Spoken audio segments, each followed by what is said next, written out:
as contratações mais caras da história e nem sempre os clubes têm um retorno. Exceção feita a CR7, que se transferiu para a equipe da Juventus na temporada de 2018 e chegou por uma mixaria na casa de 117 milhões de euros. E aí você teria esse trocado para comprar CR7? Comenta aí. E o que dizer da contratação do Manchester City em relação a Jack Grealish, tirando ele do Aston Villa? E eu não sei o que foi pior, eles pagarem 117 milhões de euros pelo inglês ou verem o Messi sair de graça da equipe do Barcelona. Outra baita contratação no futebol mundial foi Antoine Griezmann deixar o Atlético de Madrid para ir à equipe do Barcelona, ao menos no papel, porém Griezmann não brilhou tanto assim vestindo as cores do Barcelona, mas rendeu 120 milhões de euros aos cofres do seu ex-clube. Tinha tudo para dar certo, Eden Hazard brilhava com a camisa do Chelsea, era o principal jogador inglês, melhor da Premier League, foi para a equipe do Real Madrid por 120 milhões de euros e as lesões acabaram com aquilo que poderia ter sido brilhante, mas acabou em frustração e a aposentadoria do jogador belga. E agora chegou aquele momento de conferir se você deixou o like no canal CDF e vamos seguir com a lista das contratações mais caras da história do futebol.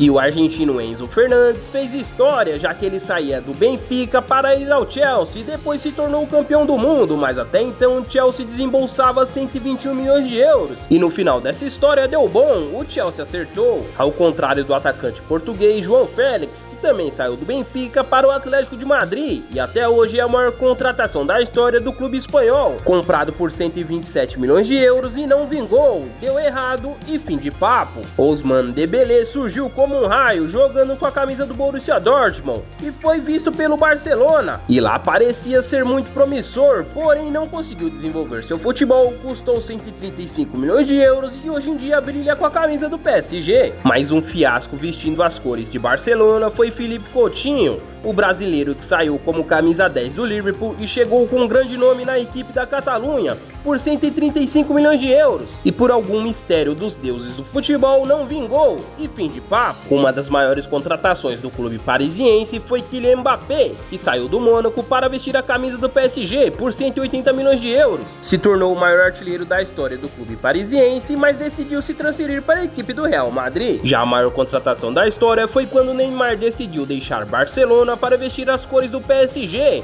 e ele conseguiu. O clube parisiense pagou cerca de 222 milhões de euros na época, 817 milhões de reais. E ainda nessa época, Neymar ainda tinha aquela paixão no olhar de jogar futebol. Porém, o tempo passou, a Champions não veio e fim de papo. E você quer conhecer mais curiosidades sobre o mundo do futebol? Então confira o card no final da tela, deixa aquele like, inscreva-se e compartilhe.